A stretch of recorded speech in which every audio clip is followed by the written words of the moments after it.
Silent screams from Xinjiang. The ongoing genocide of the Uyghur people. First, they took my father. Then my mother. Then they came for me. All because we were Uyghur. Testimony from a survivor of a Xinjiang re-education camp. While the world debates the meaning of never again, a slow-motion genocide is unfolding in China's Xinjiang region, and the world watches in cowardly silence. The victims? The Uyghur people, a Muslim Turkic ethnic group native to this land, now subjected to systematic erasure, cultural extermination, and industrialized suffering. What is happening in Xinjiang? Since 2017, the Chinese Communist Party, CCP, has orchestrated a campaign against the Uyghurs that bears all the hallmarks of genocide, as defined by the UN. Mass internment camps detaining over 1 million Uyghurs. Forced sterilization of Uyghur women to reduce population growth. Mass surveillance targeting Uyghur homes, schools, and mosques. Destruction of cultural and religious sites. Forced labor supplying global brands with cheap goods. Family separation, indoctrination of children, and linguistic erasure. This is not just persecution. It is a state-sponsored machinery of extermination, cleverly wrapped in the language of counterterrorism and re-education. The camps, modern-day gulags. Under the guise of vocational training, China has built hundreds of high-security facilities in Xinjiang, bristling with razor wire, surveillance towers, and indoctrination classrooms. Survivors report torture, rape, and sleep deprivation. Forced confessions and pledges of loyalty to the Communist Party. Mandatory Mandarin Chinese lessons and denunciation of Islam.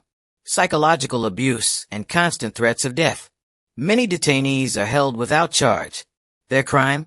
Having a beard, wearing a veil, praying, having relatives abroad, owning a Quran. Genocide by demographics. China isn't just targeting Uyghurs with camps. It is attempting to erase them biologically. Uyghur birth rates in some areas have dropped by over 60% in just 3 years. Women are forcibly sterilized or given IUDs without consent. Those who refuse face prison or worse.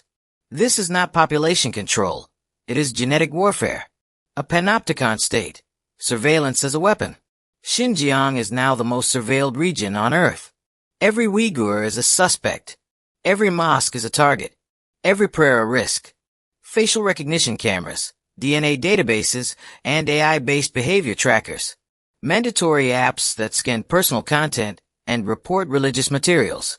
Police stations every few hundred meters in Uyghur neighborhoods. China has turned Xinjiang into a digital prison, a laboratory for authoritarian control that could be exported globally. Global complicity, blood on every thread. Millions of Uyghurs are now part of a forced labor system that feeds Western markets. Uyghur hands pick cotton for global fashion brands. They assemble smartphones, solar panels, and automotive parts. Multinationals like Nike, Apple, and Volkswagen have been linked, directly or through suppliers, to forced labor camps. Your shirt, your phone, your shoes might be soaked in Uyghur blood.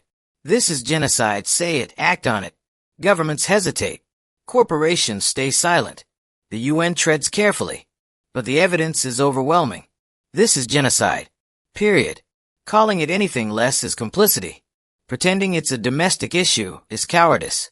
The crimes happening in Xinjiang must be prosecuted at the International Criminal Court, and those responsible, up to the highest levels of the CCP, must face justice. What can you do? Speak up, share survivor testimonies, break the silence, boycott brands linked to forced labor, pressure your government to impose sanctions and ban imports from Xinjiang, demand international action, not just reports, but prosecutions. Support Uyghur advocacy groups fighting to save their people. If we stay silent, we are guilty. History will ask us, were you when the Uyghurs were put in camps? What did you do when they sterilized women and erased a culture? Did you speak, or did you scroll? Because this genocide is happening right now, and your silence helps it grow. Never again means nothing if we allow it again, and again, and again. Raise your voice. The children of Xinjiang deserve a future.